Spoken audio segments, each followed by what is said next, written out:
awake. It's all happening, and on my screen, on the other side of the screen, is Tim Lawless, who is the research director for CoreLogic. Has been, so Tim and I have had a relationship that goes, it's in the decades. Tim, how long have you been with RP Data CoreLogic? Yeah, I started back in 2007, Tom, and came over there from Collier's, where you and I used to have a chat as well. So, Correct. yeah, fairly long time in the industry.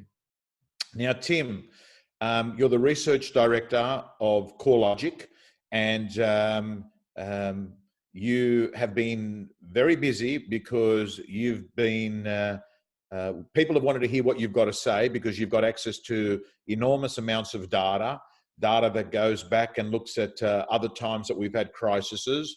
And over the next 45 minutes or so, Tim, you're going to just run me through, and I'm going to have a conversation with you about the marketplace. A big focus is going to be on prices. We want to look at volumes. The audience that's tuning in is predominantly the real estate industry, and most of these are current clients of CoreLogic. Some of them are not. Tim, the other bits I want to talk about is appraisals, or what we call in the real estate industry as comparable market analysis, or CMAs, because that is an indicator of whether there will be listings coming onto the market. But Tim, overall, and we have got a few slides, but overall, I want to start off with and just ask you a helicopter view. How's it all panning out in Australia? It's like the end of April. We've gone through a full month where the impact of COVID-19, now we can look back for 30 days. What's it been like in terms of the numbers? Yeah, it's been interesting times, I guess, is one way to describe it. We've seen an unprecedented drop in activity across our platforms, would be one way to describe it. We've seen the number of real estate agents generating CMA reports, for example, and RP Data is down about 60%. Suggesting that agents have become much less active, which implies there's fewer new listings being prepared for the market. We're seeing fewer valuations being done across our valuation platforms as well, which highlights that there's a downturn in transactional activity.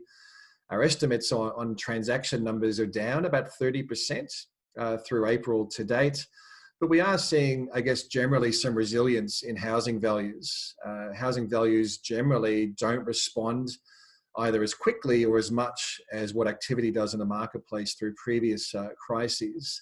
We've also seen through the month consumer confidence has just imploded. Regardless of which measure you're looking at, you can see that measures of the consumer mindset or sentiment have virtually fallen off a cliff. Some of the more high frequency measures like the ANZ Roy Morgan series has bounced back off those very low levels, but still, even with a bounce back, it's very low, which says to me that consumers are very much less able to make high commitment decisions, which of course is what buying or selling a home is all about. Okay. So to me, the factors that are interesting that we can analyze is when people use the term, Tim, how's the market? It means different for different people. Like to a vendor, how's the market is they're not concerned that much about turnover. They're concerned about the value of their property. A real estate agent here watching this would most likely be concerned about number of CMA reports. That's letting them know the appetite for the marketplace to actually think of selling. And of course, transaction numbers, which real estate agents get paid on turnover. Banks, the valuation, the number of valuations are a good indicator on what's happening with people taking out mortgages. Tim, you've been with CoreLogic RP Data since 2007, and you've also got access to data that goes back decades and decades. I want to ask you, COVID-19 in the numbers, what does it look like for the various people out there? Is it a negative, more gloomier picture than, say, like I remember in the early 90s when I was in the inner west with my own real estate office. I remember it was very challenging times. How do the numbers compare to that period? How does it compare to the GFC period, the 2008? What's it looking like? It's different, put it that way, and it is worse in many ways. If it's all right, Tom, I might just share my screen and just please. bring up one of the slides that sort of goes to your question. So if you look back over previous periods of economic shocks, going back as early as the last recession, back in the early 1990s, you can see that housing values, that graph on the top left-hand side, were largely unaffected. In fact, they're very quickly after that black market, the Black Monday stock market crash, we actually saw housing values rising quite quickly after that. But we did see transactional activity at that time fall by about 30% from peak to trough on an annual basis. So typically when we look back through periods of crisis or through economic events that have shocked, we typically see housing values much more insulated than what we see in activity. So that's probably good news for vendors or homeowners in that we don't expect housing values to show a substantial drop. Our house view is we may see national values fall somewhere around 10%, but we are expecting there to be a much larger reaction around activity in the marketplace. In fact, through each of these shock events, which I've got on the screen, which tend to be a mix of either equities crashes, equity market crashes, or the global financial crisis and the macroprudential phase were more around a credit crunch, you can see that activity across the market, the bottom set of graphs, generally fell by somewhere between 25% and 40%. Our view on the COVID-19 situation, of course, being a shock event, a black swan coming out of nowhere, is that we are going to see a big hit to transactional activity, probably more than half of what we would normally see for this time of the year. But our view also is that it will probably be quite short and sharp in terms of its disruption. And it really depends on when do we start to see the social distancing policies being lifted and the economy chugging back into life will be as long as it takes for housing activity to show some signs of improving, or firstly sentiment improving, and then buyers and sellers starting to emerge from the sidelines. If history is anything to go by, at the moment, I mentioned a bit earlier, we've seen volumes fall by about 30% in a month. That's a lot sharper than what we've seen over previous downturns. And I think it really reflects the fact that consumer sentiment has virtually fallen off a cliff through April, and is even though it's bounced back a little, it's still holding at very low levels. So Tim, the main talk you're hearing in the media at the moment is you've got one group of people that are saying, let's open it up, let's ease up the social distancing, let's get the economy moving. And then you've got another group of people that are saying, let's nail this once and for all, because if we don't get this right, we might actually have a relapse and then we've got to come back to it. What you're saying, Tim, is that the amount of period that the social distancing pressures are going to stick with Australia is going to determine whether we have a V-shaped recovery or a U-shaped recovery? Absolutely. And I think if you look at any of the different macroeconomic forecasts that are available from the mainstream economic houses, be it any of the bank economist teams or the Treasury, the Federal Treasury or the RBA, there is a view that the longer we see business restrictions in place and social distancing policies in place, the harder it's going to be to kickstart economic activity and the deeper and longer this recession is going to last. I think the good news here is that the flattening of the viral curve has been much more effective and much more quickly, much faster than even the best case scenarios had predicted. Which means that we're already starting to see a lot more discussion and debate around when social distancing policies should be lifted. Even just this morning, we saw New South Wales announcing that from the 1st of next month, on Friday, we'll start to see some of these social distancing policies being lifted. Over the weekend, there were similar announcements from Queensland and Western Australia. No doubt, these decisions need to be made from a health perspective, not an economic perspective, which I think is really important. But the fact that we have seen the viral curve flatten out so effectively, I think is quite compelling and very good news that maybe this will be over sooner than many would have predicted. And that's why I think, Tim, people get the shits when they see photos of people in flocks in Bondi or Coogee. They know that every time there's an activity like that, it impacts the masses of people. Tim,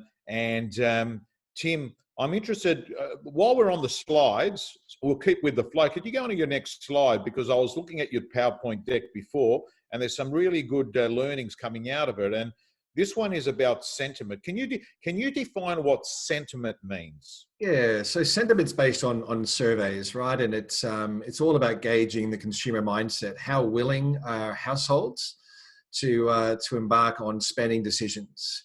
So the great thing about these sentiment indices is it's virtually tracking how consumers are feeling about their ability to hold a job, about their household finances, about the domestic and the global economy.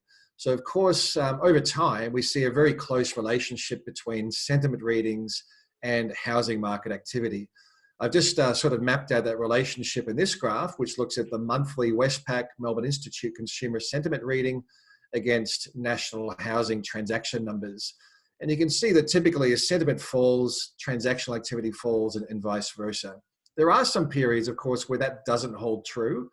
Just look through the second half of 2019 where transaction numbers were rising, but sentiment was falling. I think this really demonstrates the power of stimulus. The fact that we did see interest rates fall substantially through the second half of 2019, that APRA relaxed some of the credit conditions as well, which saw more buyers coming back into the market. The federal government stability through the election probably helped that as well. But with seeing sentiment falling so sharply in April, it was down nearly 18% over the month on the Westpac numbers, really highlights that consumers are much less confident now to make high commitment decisions. And it does suggest that housing transaction activity is going to follow suit. That April decline was the largest on record on this index, which goes back nearly 50 years. It's not quite as low as what we saw over the previous recession back in the early 1990s, but in that previous recession period, it took this sentiment index a couple of years to get to those lows, whereas we're getting close to those record lows now in the space of a month, demonstrating the sharpness of this implosion in how consumers are feeling about their ability to purchase high commitment products. It's obvious, Tim. It appears that in a matter of 30 days, the optimism level has plummeted in Australia, looking at that graph. Yeah, absolutely. That's maybe even putting it a little bit gently. I think it's consumers have become incapable of making a high commitment decision, which really goes to the foundations of our belief that activity in the market, both buying and selling activity, are going to be drying up for a couple of months, at least until we start to see sentiment rising. In some ways, that's a good thing, right? As we see buyer activity reducing, it's healthy that the supply side would reduce as well. But for real estate agents, of course, seeing such a reduction, a significant reduction in listing numbers, really highlights that the industry is going to be going through a couple of months of pain. Yeah, look, on the surface, Tim, it's not a great picture if you're an agent watching this, because you know the link between your income and the link between volumes. However, I will say this, as someone that's been in the business for 32 years, I do realize that occasionally you get a 3-month period or a 6-month period where transaction numbers are down, but during that time, it's a little bit like a horse that goes and has a spell. You actually go away and you sort of get better and you build your market share and you build your personal brand and you get better at the job. And then when you come back and there is a transaction numbers going on, you notice, hey, my gap between me and my closest competitor has actually widened. And what actually happens is you get the benefit there after the actual dry period. And not only that, Tim, often you've actually got less competitors because there are people that actually leave during that period of low transaction numbers. That is such good advice, Tom. You know, the market is the market. There's not much you can do about the fact that things are slowing down. But what you can do during these periods is build your business. You know, double down on communications. Your markets are crying out for some clarity, for some views on what's happening in the marketplace. So communicating with really useful content is very important now. I don't think anybody wants to hear anything fluffy, but also doubling down on professional development, building up your skill bases, building your relationships, and growing your business during the down phase is where it's at. The only way to remain profitable during a market that's going to be drying up as much as I think it will over the coming months is to grow your market share. So the pie you're eating from is getting smaller, you've got to start taking bigger bites to make sure you can get through this. And of course, that also sets you up for when the market does eventually start to improve. You're on a much better platform with a larger market share, ready to capitalize on the rebounds when it eventually happens. And I think the other thing that's coming out of this graph, and I think any agent that's watching this, I'd share the button on Facebook if you're watching it on Facebook and you've got the ability to share it, is that if you're a vendor, you can sort of have a bit of peace knowing that you're not going to come onto the market with a heap of other listings based on what we're seeing here. And when you've got an oversupply of stock that hits the market, you sometimes face a problem where there's just too many properties to get absorbed by the number of buyers in the market, and you see a really strong softening of prices. I think what I'm getting out of this, and this is anecdotally been also proved by agents telling me, the properties they have been selling in April, Tim, have not been significantly lower in price. There've been some reasonable results. So it appears that we're in a marketplace that is far more qualitative than quantitative. We've got far more quality transactions being taken place. We've got a serious buyer meeting a serious seller. And what's your view on that? Yeah, no doubt there's still going to be some winners regardless of what's happening in the economy and with sentiment. There's always going to be people that need to buy and sell for whatever reason. Some of them may be moving or changing jobs or going through a different change of life cycle, and they need to sell their property or upgrade, downsize, whatever. So kind of like unemployment never gets to zero, you never see turnover in the real estate sector to diminish entirely or evaporate entirely. So there are going to be deals to be done out there, and I think the quality agents is really where we see the industry thriving, where the quality agents are the ones that thrive in these sort of environments, both in attracting those rare listings and also offloading them based on their visibility in the marketplace and their ability to market the property appropriately.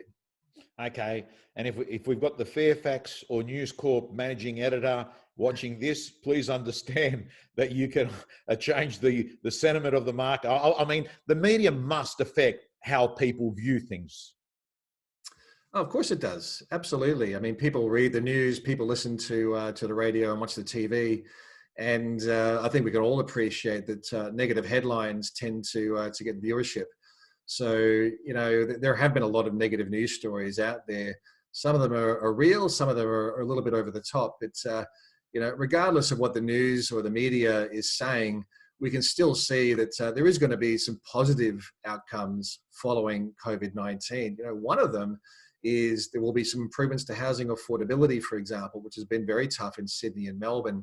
We probably will see first home buyers once again being a larger presence in the market, partly thanks to improved affordability. We should also see real estate agents embracing the digital technologies that arguably even a little bit slow to be adopted. You know, I think we've all found out that we can work from home quite effectively. Real estate agents hopefully can sell properties quite effectively. We can now see they can be settled quite effectively online as well. So I think we will see some productivity improvements across the industry and across the real estate space following this disruption. Okay, Tim, let's move on to the next slide. So we're looking at values on this next slide, you know, trying to get an understanding of where values are heading in a period of disruption and uncertainty can be a real challenge. You tend to get a little bit more volatility. So we are updating our monthly series on a daily basis here, just trying to get a read on where housing values are going. I've got the two largest cities here, looking at how values on our hedonic index have changed over the past 28 days up to yesterday. And you can see that Melbourne's already started to nudge into negative month-on-month territory. We'll be finalising these numbers, by the way, on Friday for April. And it looks like Sydney is following Melbourne's lead, but with not quite as much severity. Sydney should finish the month still slightly in positive territory. The smaller capital cities don't have as high a base to fall from. For starters, they're not as unaffordable. They don't seem to be impacted as much as COVID-19 is impacting on these two largest markets. Obviously, Sydney and Melbourne also have the largest exposure to overseas migration, the largest exposure to foreign students.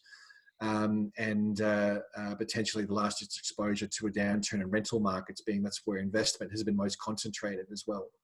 But Tim, I will make reference, and I know we don't have the data here on this, but you'd probably agree with what I'm about to say about values in Sydney and Melbourne that went up post the federal election. They shot up very sharply. I mean, things up until May last year, Tim, had been sluggish for a year or two in those two marketplaces. After the federal election, and when we saw that negative gearing no longer was a contentious issue, had the opposite government got in, we saw a big price rise. So in many ways, we're not actually seeing much more at this stage so far about some of those gains being clawed back. No, absolutely. We saw Sydney housing values fall by 15% over the most recent downturn, which ran between the middle of 2017 and June 2019. Melbourne was down about 11%. Most of the other capitals, not as much, apart from Perth and Darwin, which were in a very sustained long-term downturn due to weak economic conditions. So in many ways, we did see markets rebounding through the second half of last year, as you say, partly due to the federal election. But I think the biggest catalyst for the rebound in values last year was, well, firstly, APRA wading back into the marketplace and relaxing some of their credit rules around interest rate serviceability assessments. That was in July. And of course, the RBA dropping the cash rate by 75 basis points through the second half of the year as well was a big part of that as well. Of course, with the addition of improved sentiment following and certainty following the federal election outcome, which most would have assumed was going to be a change of government. So in some ways, that was a positive shock to see there was no changes in property-related taxation reform. Okay, beautiful. The other, so Sydney and Melbourne, I mean, the focus is there because we know that that's where we see a lot of the transactions, and particularly the auction volumes measured on weekends. But the other cities, Tim, Adelaide and Brisbane, have the impact's been less. And the conversations I have with real estate agents in those areas are saying, hey, listen, we're a little bit down, but like we've been a bit protected. We haven't had the high infections or the death rates. Yeah, exactly. So we have seen much less sharpness in the downturn in those markets. Look at somewhere like WA is a really good example. Perth was emerging from a very long downturn coming into the middle of last year. In fact, coming up to March, we saw 5 months where Perth housing values hadn't fallen. We hadn't seen that since the middle of 2014. The Perth economy is very much more exposed to mining and mining-related infrastructure, which seems to be on an upswing and probably will be even better considering that China is going to be stimulating quite a bit as it emerges from their own crisis. Brisbane and Adelaide have generally been much more sustainable in their growth rates. Housing affordability is nowhere near as stretched as what it was or is in Sydney and Melbourne. And of course, the demographic trends in those markets are very different as well. Sydney and Melbourne have a much larger exposure to overseas migration rates, whereas markets like Brisbane have very much more exposure to interstate migration rates, which is still going to remain very positive and help to cushion the downturn or the stalling in overseas migration as a source of housing demand. Beautiful.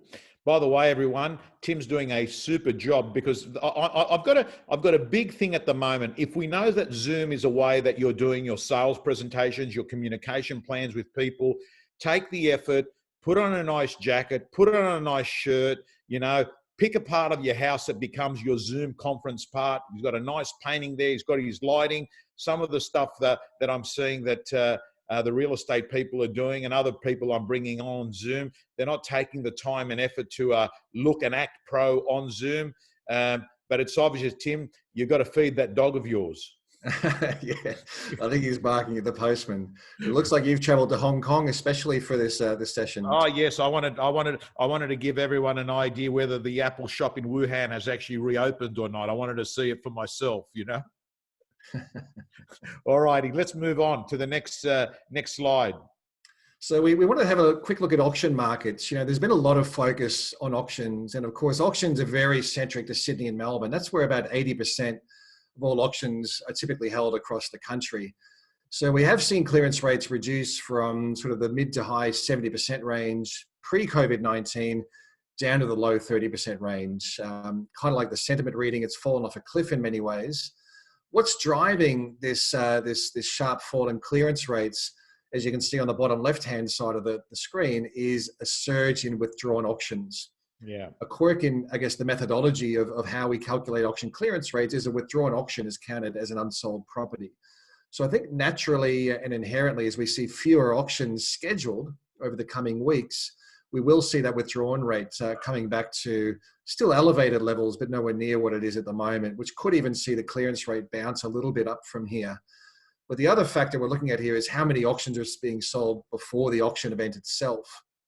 Up around 60% of auctions are selling prior to the actual auction event, which suggests to me that vendors are becoming less willing to test the market under auction conditions, or more, maybe another way to position that is vendors are more willing to accept offers that maybe they wouldn't have considered a few weeks ago, possibly in an attempt to exit the market before it worsens, or before values fall further from here, before the selling conditions deteriorate any further. Yeah, I think, Tim, and I'm going to call bullshit here, not on your presentation, but on what many of the agents are doing, and that is they're actually, with the fact that there's no on-site auctions, and the fact is that you can actually set an auction at any time, at any day, whenever you feel like it, and call it an online auction. There has been a tendency that real estate agents would actually list a property by auction, sometimes call it forthcoming auction, and what they'll do is they'll use that method because they like the fact that they don't have to quote a price, that they can actually let people come through, and they can actually have sort of some deadline and say, by the way, this is going to go to auction soon. So we have seen the tendency that a lot of properties are going to auction, but very few of them not going to auction on auction day, because they never were going to go to auction on auction day. It was purely a sales tool that agents are doing. And I know that. I've got clients that are telling me that that's what's going on out there in the marketplace. But to me, Tim, it appears that for auctions to work really well, I'm not saying that they can't, but for them to work really well, you need a few ingredients. One thing, of course, is you want to, if there's more buyers, you'll generally have a better auction. I mean, that's a demand and supply thing. That's a given. The other thing is open for inspections are an integral component part of the auction process, because it's a compressed activity over a short period of time, and they're probably even more important in an auction system than they are in a private for sale. Yeah, I agree. I'm getting the same sort of feedback from the industry as well, Tom, that agents aren't finding the online auction process as productive or as effective as a physical on-site auction. It just loses some of that energy, I guess. But also, to your point, we are seeing more platforms. Open negotiation maybe is one example where we are seeing properties more and more going online in a digital auction environment. But it's a very different style of auction that generally would last, say, 4 weeks. But the property can be sold anytime within that 4-week scenario. The bidding process is very transparent. So, I think we are seeing some disruption here. And normally when we look at clearance rates versus housing values, there's a really tight correlation. I think that correlation is a little bit broken at the moment, considering we have seen such a change in the way auctions are actually proceeding and progressing. Yeah, I think my view, Tim, is one of the things that COVID-19 has done is created some change in the way things were done. From what I can tell, in virtual inspections and auctions online, I think there's going to be a place for them as an adjunct, not as a substitution. I can see, and there's a number of portals, Anywhere Auctions, Auction Now, Gavel. What's the one you said, by negotiation, the one in WA? Open negotiation. Open negotiation.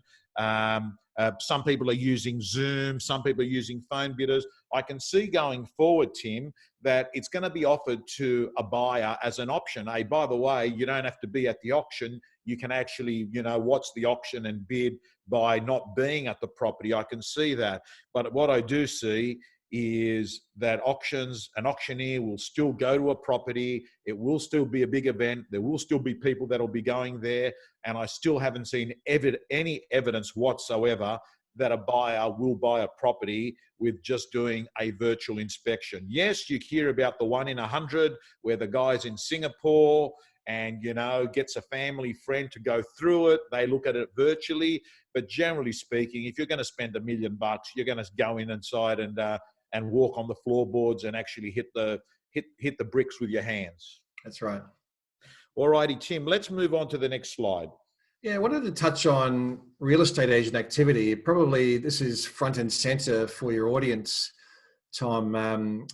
What I'm tracking on this graph is the number of CMA reports or comparative market analysis reports being produced on RP data. RP data accounts for about 70 to 75% of real estate agent activity across the market. So it's pretty much a real-time measure of real estate activity across the entire industry. What we've seen on this data, and I'm just tracking 2020 year to date versus 2019, you can see that real estate agent activity on that RP data platform started to fade from about the middle of March. Yes. You can see it changed trajectory from where it was last year. Remember, last year was also a pretty low benchmark to be using because values were still falling about this time last year. Come Easter, we had seen real estate agent activity was down by about 60% compared to the same time a year ago. It fell a bit further through Easter, and then it bounced back like it normally does, a little bit higher than the pre-Easter activity. Remembering Easter last year was 9 days later, so the year-on-year comparisons become a little bit biased. But what it looks like to me, Tom, is that real estate agent activity is leveling out around about 50 to 60% below where it normally would be for this time of the year, which goes hand in hand with the decline in listing numbers that we're seeing, and also some of the surveys we're conducting on RP data, which did see about 3/4 of real estate agents were reporting a more than 50% reduction in both buyer and seller inquiries over the previous week.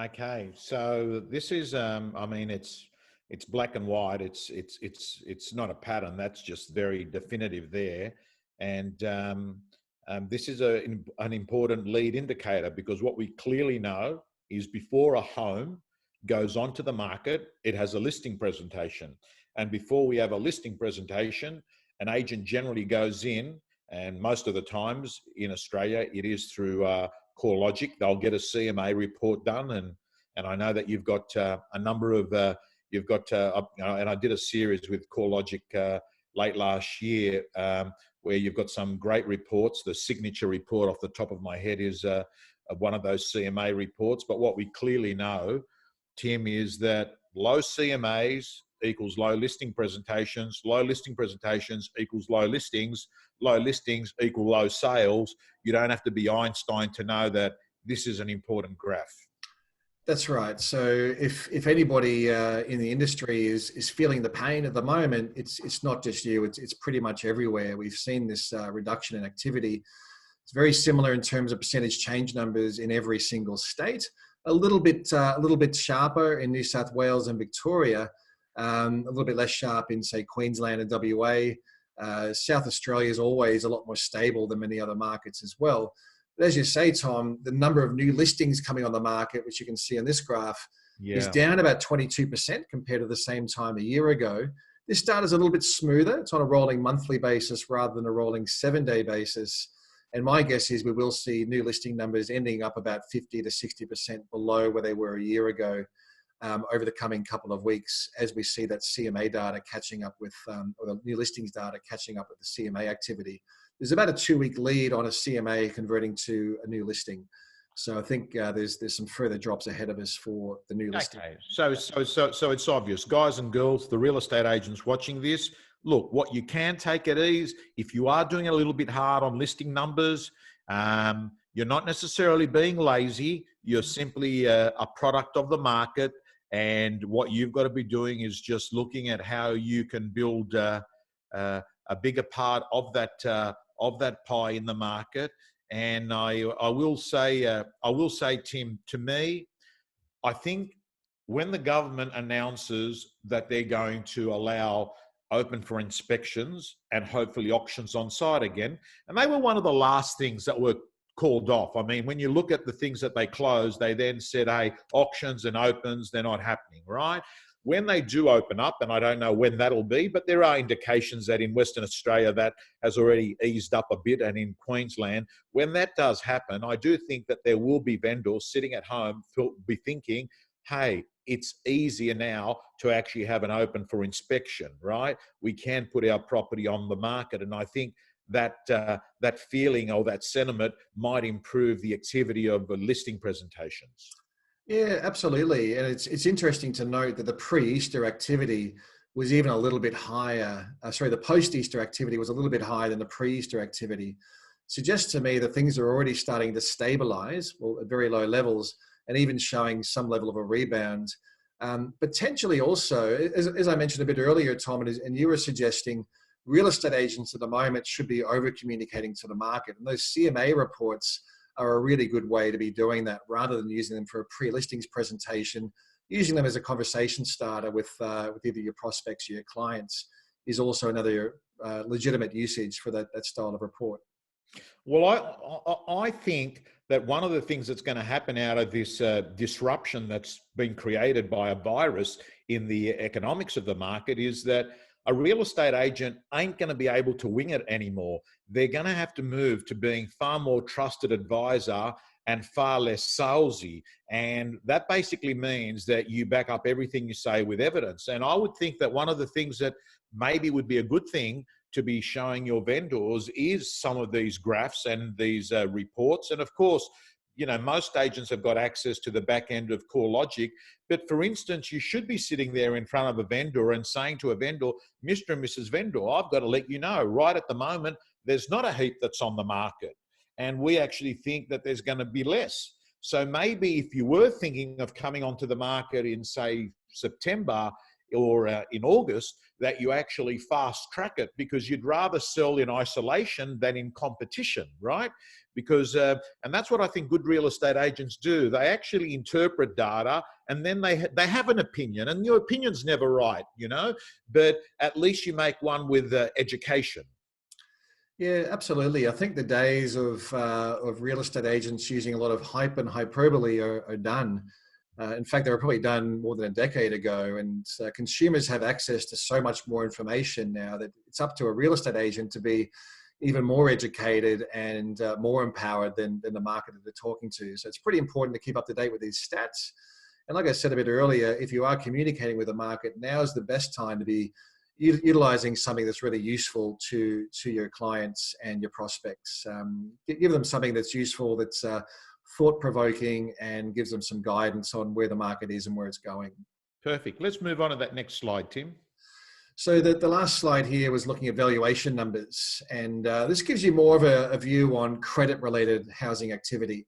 So this comes from metadata across our Valix platform. If you haven't heard of Valix, it's the primary valuation facilitation platform that banks use. So it accounts for about 95% of bank valuation instructions. So it's a real-time view on credit-related valuations activity, or housing credit-related. So you can see that similar to that CMA data, we're starting to see a fade in valuations activity from about mid to late March, affected by Easter, of course, and then a rebound from Easter. It looks like the rebound in valuations activity hasn't gotten back to the same levels as it was prior to Easter, and is starting to fade once again. What's driving this downwards trend is valuations for home purchases. They're down about 30% from where it was back in March. So that lines up almost perfectly with what our estimate is on transactional activity in the marketplace through April as well. When we look at some of the different components of this valuation data, I mentioned most of this downwards trend is influenced by valuations for the purchase of property. We're seeing refis holding a little bit firmer. There is a bit of downwards pressure in refinance related activity. But another factor would be looking at mortgagee and possessions, which remain a minuscule component of overall credit related valuations. So we're not seeing any sign of distressed properties coming on the marketplace en masse. In fact, it's about 0.1% of all valuations being undertaken would be for a mortgagee in possession. It hasn't really moved since pre-COVID-19.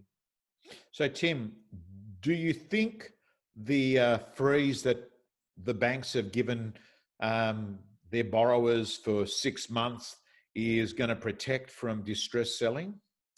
Yeah, well, that's one of the main factors that will help to insulate housing values from a more substantial decline, is the fact that we aren't expecting there to be a rush of distressed properties coming on the marketplace, at least within this 6-month leniency time frame that lenders have announced.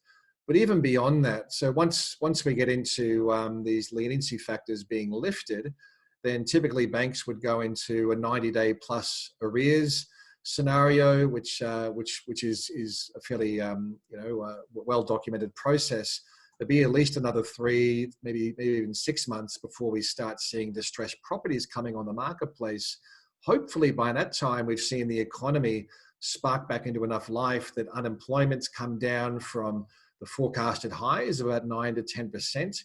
Probably won't be as low as what it is at leading into COVID-19. But hopefully that say 6 month or six to 9 month time frame is enough to get the economy chugging back into life and stymieing the number of distressed properties coming on the market. Because if distressed properties do start to become a larger component of listing numbers or stock on the market, that's typically where you'd see more downwards pressure on housing values.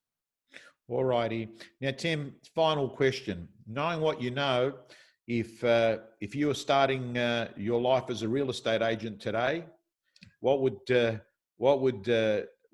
be doing to make sure that he not only survived but set himself up to thrive post COVID-19? That's a that's a hard question. First thing I do is get an RP data subscription, I guess. Oh yes, oh yes. He's always flying. He's flying the company flag, but so he should. You know, it's oh look, I mean, CoreLogic has got a very big market share of agents, and I mean, well, what is it? Is it 3/4 of the market? About 3/4. It varies state by state, and we're obviously not above competition, but yeah, we're in a very enviable position to have a very large share of real estate agents using our products and services, which is great. But if I was to become a real estate agent, hopefully I could rely on my analytics background and try to come from a fairly science or a scientific or analytic paradigm, which I'm not sure if that would be successful or not. That's probably all I know. I'd really have to beef up my selling skills. I can give stuff away for free really easily, but I'm not much of a negotiator, Tom, so I'd probably be joining up to the real estate gym as the second thing I did as well. Well, listen, I will say this. I mean, I actually think we're moving into an era where intimidation, having a smooth tongue, telling people what they want to hear is actually not cutting it anymore, because you've got a consumer that is fairly educated. Between the portals, between the media, between the data companies, people now pretty much have got a mobile phone which is 24/7 news. These people here know what's going on, right? So when you come along as an agent 20 years ago and think that you can actually speak to people with them not knowing, they probably know as much as an agent.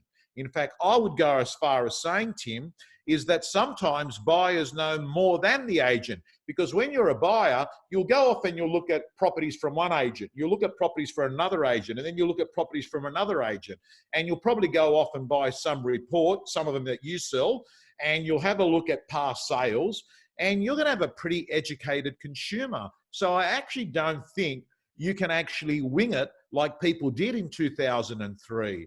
I think in 2020, what you've got to do is you've got to go pro. You've got to sit there and you've got to be able to sit in front of a client and say, hey, this is what the data is showing. And by the way, here's what I would recommend that you should be doing at the moment for these reasons. And I think that's what people want, Tim. Yeah, absolutely. I agree entirely, Tom, that consumers are very much empowered now. They have a lot of data at their fingertips. I wouldn't say that data is always providing the best picture of the marketplace or the most realistic view of the marketplace. I think the best thing for real estate agents is to act as a bridge between what the data is showing and what's actually happening at the coalface. You can never underestimate the importance of that. But even going back to when I bought my most recent house up here at Noosa, was the best real estate agents that we were visiting did such a good job of making you understand the livability of the home, the attributes of the home, why it was a property that was a good purchasing option, that relationship component and their just inherent ability to make you feel comfortable and confident in your purchase decision, I think was also just a massive factor in what I found is been the difference between a good agent and a not so good agent. Are you in Noosa right now? I'm in Noosa right now. Can I ask you, what's it like out on Hastings Street? Can you still go down for a walk and pick up a coffee from Aroma Cafe or any of those places open on the road? Yeah, some of the cafes, well, most of the cafes are closed, but on the weekends, Hastings Street's actually been pretty busy, mostly from the beachside perspective. The car parks are all closed, but all the locals are utilising the beaches. The National Park is getting probably the most people exercising and walking through the Noosa National Park they've ever seen. A lot of people on the waterways, fishing, boating, that type of thing as well. So I think people are playing within the rules, but definitely taking advantage of the lifestyle benefits of being in a market like this. Yeah, well, I actually am tipping places like Noosa, contrary to other people, and this is just no one's got a monopoly on the truth, but I've got a view that there are going to be certain parts of Australia that will benefit post-COVID-19, and they're desirable areas that have got, water, that have got an airport not far away, because I do think the Zooming concept, which now companies have begun to realise, I can have an employee that can be pretty productive and they don't have to actually be in 175 George Street in the city to do that. And you're going to see a bunch of people and a bunch of executives and families are going to make sea and tree changes, knowing that they can still actually provide incredible value for their employer. Their company will see that they're getting incredible value. And I believe that there's going to be coastal areas, places like Terrigal, potentially even Byron Bay, that may benefit out of COVID-19 as we look at structural change in the way people work. I agree entirely, Tom. It's going to be those regional markets that are still within some relative commuting distance to the major working centres, so the major capital cities. So in Sydney, that's getting up as Newcastle, or down to Wollongong, the Blue Mountains, Melbourne, Geelong, Ballarat, Bendigo, the Surf Coast, Gold Coast, Sunshine Coast, Byron, as you say, are all within very easy commuting distance of the cities. They all have airports that are accessible as well. So you can do both that telecommute, work from home, as well as if you do need to go into the office or get to an airport in a fairly efficient amount of time, it's quite easy to do so. So, just being up here at Noosa, generally when I was still traveling, you'd see a lot of the same people on the plane every week, and traveling well, back then was pretty affordable as well. Hopefully it stays the same going post. You're going to want to keep your fingers crossed that that Virgin keep that Maroochydore line going, because I can pretty much tell you, as someone that does do a fair bit of travel, you really get slammed with the $600 one-way fares when you don't have Virgin in the equation. Anywhere in that Queensland, those regional areas in Queensland, often I'll get a ticket on an economy class where they've just got total domination when there's no competitor in that marketplace. And I know that Maroochydore, off the top of my head, has got it's got Jetstar. I think it's got Jetstar, it's got Virgin, and I think it occasionally has a Qantas flight as well. Am I right there? Yeah, well, Qantas Sydney link via Maroochydore is the most popular flight, and then there's Virgin as well. Jetstar's mostly to Melbourne. Tiger have a few flights as well. So they're just expanding the runways now as well. So there'll be more international flights coming into Maroochydore. All righty, Tim. Tim Lawless, the research director from CoreLogic, has been kind enough to fly the flag for his company and also share some very good insights into real estate. Overall, I think if you're a bad agent, you should be worrying. If you're a good agent, yes, you probably won't be eating at Rockpool for the next few months, but you will be able to grow your market share, build your personal brand. And I've got to tell you, The community's got a big memory to know who was visible in a time of pain. And that's why I think that building a market share during a crisis is easier than building a market share during a boom. I agree. Thanks for having me on the program, Tom. Thank you so much. Signing off, everyone. Press the share button because I think your vendors and buyers want to know what's going on in the market, and that's a useful thing for you to be doing right now. Thank you so much. Ciao.